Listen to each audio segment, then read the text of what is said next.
क्षण बहरले शिमगाया सणाला, आस लागली आई तुझे रूप पाहण्याला।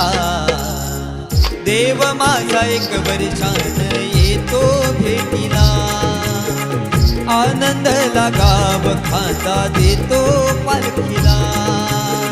चरणाशी येतो आई आशीर्वाद खायला,